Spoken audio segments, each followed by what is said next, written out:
Hello. MSc final organic chemistry के paper CH504 की series में जो हम ऑक्सीडेशन पढ़ रहे थे यूनिट सेकंड में, पिछले भागों में हमने पढ़ा C डबल बॉन्ड C का ऑक्सीडेशन, एरोमेटिक रिंग्स का ऑक्सीडेशन कैसे होता है। इस भाग में हम पढ़ेंगे सैचुरेटेड CH ग्रुप्स का ऑक्सीडेशन के बारे में। सैचुरेटेड CH ग्रुप के ऑक्सीडेशन पढ़ने से पहले हम देखेंगे कि ये जो सैचुरेटेड CH ग्रुप ऑक्सीडेशन होता है ये ज़्यादातर एलाइलिक और बेंजाइलिक सिस्टम्स में होता है। एलाइलिक और बेंजाइलिक सिस्टम्स का जो स्टेबिलिटी है वो इन रेजोनेटिंग स्ट्रक्चर्स की वजह से होती है। जैसे एलाइलिक रेडिकल इन दो फॉर्म में रेजोनेट करता है, स्टेबलाइज हो जाता है इनकी वजह से, और बेंजाइलिक के ये रेजोनेटिंग स्ट्रक्चर है। ये एलाइलिक एंड बेंजाइलिक जो सिस्टम्स हैं ये ऑक्सीडाइज, ये free radical as you see in these, we see the free electron on these resonating structures. So इनका ऑक्सीडेशन जो है वो फ्री रेडिकल मैकेनिज्म से होता है। अब इनका ऑक्सीडेशन अलग अलग एल्कोहल, एल्डिहाइड और एसिड के फॉर्म में हो सकता है। किस लेवल तक इनका ऑक्सीडेशन कर रहे हैं ये उस पर डिपेंड करता है, और कौन से रिएजेंट इसमें प्रयोग में ले रहे हैं हम, उस पर ये निर्भर करता है कि either they got oxidise into alcohol और एल्डिहाइड और acid. So first of all we see the mildest oxidation of these into alcohols, the oxidation to alcohol. Toluene can be oxidized to benzyl alcohol with sulfuryl oxide and peroxide. ये toluene है, toluene का sulphuryl chloride और peroxide की presence में oxidation करते हैं। तो पहले इनका ये मिलता है प्रोडक्ट, उसके बाद इसमें क्लोरीनेशन हो गया इसका मिथाइल ग्रुप पे, और उसके बाद उसके हाइड्रोलिसिस से हमें अल्कोहल मिल जाता है। लेकिन इसमें सबसे जो मोस्ट पॉपुलर जो रिएजेंट है वो most popular reagent selenium oxide है। तो ये प्रोसेस सेलेनियम ऑक्साइड से बहुत बहुतायत में करी जाती है। A method of wide application for the allyl system for by selenium oxide. ये मैकेनिज्म हमने दी है, ये एलाइल सिस्टम है, ये सेलेनियम ऑक्साइड है। तो ये इस तरीके से एक इंटरमीडिएट बनता है एडक्ट, और इस एडक्ट की फिर हाइड्रोलिसिस हो जाती है, और हाइड्रोलिसिस के बाद हमें अल्कोहल मिल जाता है। एलाइलिक सिस्टम्स का ये ऑक्सीडेशन एल्डिहाइड्स में भी किया जा सकता है। तो commercially particularly important example is the oxidation of the propylene to propenal. Propenyl से प्रोपेनल में ऑक्सीडेशन ये कॉमर्शियली बहुत इस्तेमाल होता है। Propenal over cuprous oxide at 300 to 400 degree centigrade. तो प्रोपेलिन का कॉपर ऑक्साइड, क्यूपरस ऑक्साइड की प्रेजेंस में ऑक्सीडेशन करते हैं तो ये एल्डिहाइड मिलता है। ये रिएक्शन कॉमर्शियली बहुत इंपॉर्टेंट है कि प्रोपिलीन पेट्रोलियम से हमें मिल जाता है, उससे आगे हम ये प्रोपेनल बना के और आगे बहुत सारे केमिकल्स इससे प्रिपरेशन हम करते हैं। So 3 methods are available for the selective oxidation of toluene to toluene. 3 methods are available for the oxidation of toluene into the aldehyde form. ये यहाँ हमने बात करी कि एलाइलिक सिस्टम के ऑक्सीडेशन अल्कोहल और एल्डिहाइड में। अब हम बात करेंगे टोल्यून के ऑक्सीडेशन की। तो टोल्यून का ऑक्सीडेशन 3 तरीके से किया जाता है। बेसिकली इसमें वही बेंजाइलिक रेडिकल के थ्रू ये सारे रिएक्शंस होंगे। So first is with chromyl chloride. Chromyl chloride से इसका ऑक्सीडेशन करेंगे, this is called Etard reaction. Etard reaction when we use chromyl chloride. A solution of chromyl chloride in carbon disulfide at 25 to 45 degree centigrade. ये हमने ये Etard reagent है, chromyl chloride carbon disulphide में इस्तेमाल करते हैं 25 to 45 degree centigrade. उसके बाद सेकंड स्टेप में इसकी हाइड्रोलिसिस हो जाती है। तो ये प्रोडक्ट जो है वो 75% यील्ड में हमें मिल जाता है। एक मिथाइल ग्रुप इसमें सेलेक्टिवली ऑक्सीडाइज हो जाता है एल्डिहाइडिक ग्रुप में। So this reaction is called Etard reaction. The second method is with chromium oxide in acetic anhydride. ये इसमें ये कई सारे रिएजेंट हैं, chromyl chloride, acetic acid, acetic anhydride and sulfuric acid. So oxidation is carried out with chromium 6 oxide in a mixture of acetic acid, acetic anhydride and sulfuric acid at low temperature. ये सारे reagent यहाँ example लेंगे, पहला nitrotoluene का example लें तो इसके oxidation से हमें ये मिथाइल ग्रुप जो है वो एल्डिहाइड ग्रुप में ऑक्सीडाइज हो जाता है। मैकेनिज्म ये इस तरीके से है, पहले एसिटाइलेशन होता है इसका, फिर उसकी हाइड्रोलिसिस होके हमें एल्डिहाइड मिल जाता है। तो दूसरा मेथड ऑक्सीडेशन का, पहले मेथड टोलुइन का जैसे एग्जांपल हम ले रहे हैं, तो पहला मेथड तो क्रोमिल क्लोराइड के साथ है वो इटार्ड रिएक्शन, और second is chromium oxide, acetic acid, acetic anhydride and sulphuric acid के साथ है।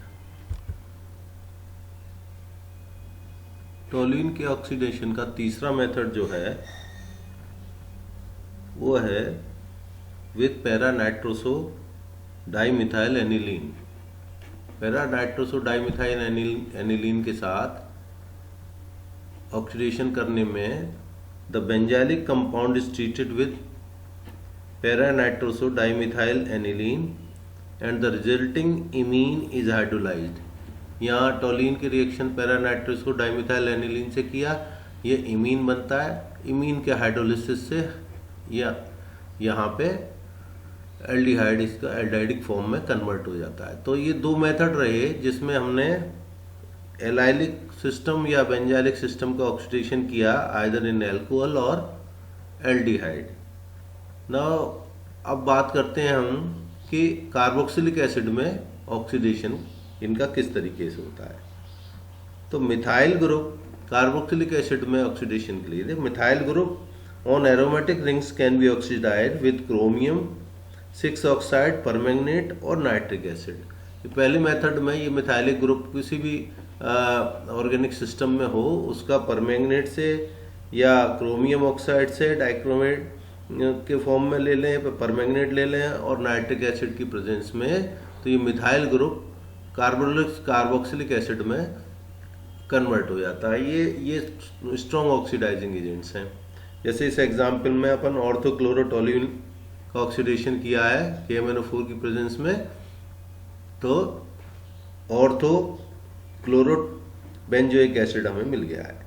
इसी तरीके से concentrated nitric acid oxidises orthoxylene to orthotoluic acid in 54% yield. ये सेकंड एग्जांपल जो है इसमें ऑर्थोजाइलिन का ऑक्सीडेशन किया नाइट्रिक एसिड से, तो ऑर्थोटोलिक एसिड हमें मिला ये, और नाइट्रिक एसिड से ऑक्सीडेशन किया गया। ठीक है, तो द सब्स्टिट्यूएंट, या अब बात करते हैं the substituents on the methyl group are also removed in these conditions. ये इतने स्ट्रॉन्ग ऑक्सीडाइजिंग एजेंट्स हैं जो कि मिथाइल ग्रुप के ऊपर कुछ भी सब्स्टिट्यूएंट हो उस सबको हटा देता है, कितनी भी बड़ी चेन हो या कुछ भी आपने जोड़ रखा है। जैसे इस केस में देखो ये इतना बड़ा ये मॉलिक्यूल इसके साथ जुड़ा हुआ है, तो अगर इससे ऑक्सीडेशन करते हैं तो कुछ भी what ever may be here substituted on the methyl group is removed and this converted into acidic group. Industrially, benzoic acid is manufactured by catalytic air oxidation of toluene. Industry में ये toluene के oxidation से benzoic acid बनता है। Benzoic acid बहुत important compound है, industrially इसका, commercially इसका बहुत ज़्यादा यूज़ होता है। Main use is the main use is in the production of the sodium benzoate. Sodium benzoate, which is employed as the preservative for the foodstuff and pharmaceuticals. Pharmaceuticals में और food preservative के form में sodium benzoate बहुतायत में use होता है।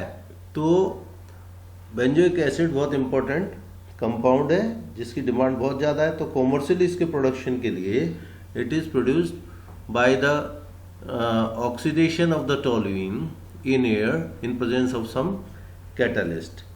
दूसरा benzoyl chloride भी सोडियम बेंजोएट की तरह बेंजोइल क्लोराइड इज भी बहुत इंपॉर्टेंट है। Benzoyl chloride is used as to prepare dibenzoyl peroxide use for the for initiating the addition, polymerisation and as a bleaching agent. Benzoyl chloride से ये compound हम बनाते हैं। ये जो पेरोक्साइड है, ये बेंजोइल पेरोक्साइड जो है ये पॉलीमराइजेशन में बहुत काम आता है। आपने पिछली क्लासों में पढ़ा है कि पॉलीमराइजेशन के एडिशन पॉलीमराइजेशन, कंडेंसेशन पॉलीमराइजेशन। तो एडिशन पॉलीमराइजेशन को शुरू करने के लिए फ्री रेडिकल जो मैकेनिज्म है उसमें पेरोक्साइड एजेंट जो अपन यूज़ करते हैं उसमें ये इसका बहुतायत में यूज़ होता है। दूसरा, इसमें नेसेंट ऑक्सीजन की वजह से इसको कॉमर्शियली ब्लीचिंग एजेंट के फॉर्म में भी यूज़ किया जाता है। तो अभी हमने बात करी एलाइलिक और बेंजाइलिक सिस्टम के ऑक्सीडेशन की। अब हम मिथिलीन ग्रुप के ऑक्सीडेशन की बात करें कि मिथिलीन ग्रुप का ऑक्सीडेशन किन कंडीशंस में होता है। जैसे इस सिस्टम में द CH2CO सिस्टम्स, इसमें methylene groups adjacent to the carbonyl group may themselves be oxidized to carbonyl in two ways। दो तरीके से होता है, either through the oximes और with selenium dioxide। तो ऑक्सीम्स के साथ थ्रू द ऑक्सीम फॉर्मेशन के साथ और बीच में इंटरमीडिएट ऑक्सीम्स बनते हैं। तो methylene groups are oxidise in presence of methyl group. Methyl group की और मिथिलीन ग्रुप दोनों प्रेजेंट हों तो उसमें सेलेक्टिवली मिथिलीन ग्रुप का ऑक्सीडेशन हो जाता है। जैसे ब्यूटेनॉन से हमें ये मिलता है, ये ब्यूटेनॉन है, इसमें RONO either in acidic medium और इन एल्कलाइन मीडियम अगर इससे रिएक्शन कराते हैं तो बीच में ये मिथिलीन ग्रुप का ये नाइट्रोसो प्रोडक्ट बनता है। इसकी फर्दर हाइड्रोलिसिस करने पे हमें इसका ऑक्सीडेशन, ये मिथिलीन ग्रुप जो है वो कार्बोनिल ग्रुप में कन्वर्ट हो जाता है। एल्काइल ग्रुप, इसमें मिथाइल ग्रुप जो है वो प्रभावित नहीं होते। तो in presence of methyl group methylene group can be oxidised through oxime formation. दूसरा मेथड जिससे इसका ऑक्सीडेशन अपन कर सकते हैं वो सेलेनियम डाइऑक्साइड के साथ है ना। सेलेनियम डाइऑक्साइड के साथ रिएक्शन कहलाता है। The reaction is thought to occur in the following steps. ये प्रोबेबल मैकेनिज्म है जिसमें हम मानते हैं कि इस तरीके से इसका ऑक्सीडेशन हुआ होगा। ये सेलेनियम ऑक्साइड है, मिथिलीन ग्रुप के ऊपर, ये मिथिलीन ग्रुप के ऊपर यहाँ पे ये ऐड हो गया। फिर इसकी हाइड्रोलिसिस से ये सेलेनियम ऑक्साइड का ये इंटरमीडिएट बना, फिर इस फर्दर हाइड्रोलिसिस से ये हमें डाई कार्बोनिल बन जाएगा। इसमें ये मिथिलीन ग्रुप कन्वर्ट हो गया कार्बोनिल कंपाउंड में। तो दो तरीके से मिथिलीन ग्रुप का ऑक्सीडेशन करा अपन ने, आइदर थ्रू दिस ऑक्सीम फॉर्मेशन और with the reaction of selenium dioxide. ऐसे इसका और एग्जाम्पल देखें तो कैम्फर जो है वो सेलेनियम ऑक्साइड से कैम्फर क्विनोन में कन्वर्ट हो जाता है। इसमें भी जो एल्काइल ग्रुप्स दूसरे हैं जो मिथाइल ग्रुप वगैरह वो प्रभावित नहीं होते। Camphor reacts in refluxing acetic anhydride to give camphor quinone, है ना। तो ये एसिटिक एनहाइड्राइड से भी ये रिएक्शन कराया जा सकता है। Acetophenone reacts in dioxin to give phenyl glyoxal. Acetophenone जो है, ये एसीटोफिनोन सेलेनियम ऑक्साइड से रिएक्शन कराते हैं तो फिनाइल ग्लाइऑक्सल ये बन जाता है। अगर इनका कंपैरिजन करें तो in contrast to the oxime method, selenium dioxide preferably oxidises methyl rather than methylene group. तो अगर सेलेनियम इन दोनों कंपैरिजन करें ना, ऑक्सिम मेथड और सेलेनियम ऑक्साइड यूज़ करने में कौन सा बेहतर है, तो ऑक्सिम फॉर्मेशन ज़्यादा सेलेक्टिव है। सेलेनियम ऑक्साइड के साथ रिएक्शन कराने में मिथिलीन ग्रुप के कंपैरेटिवली मिथाइल ग्रुप भी इसमें अफेक्टेड कभी कभी कई सिस्टम्स में हो सकता है। सो ये ऑक्सीडेशन जो यूनिट सेकंड का जो ऑक्सीडेशन वाला पार्ट है वो यहाँ समाप्त होता है। So thank you.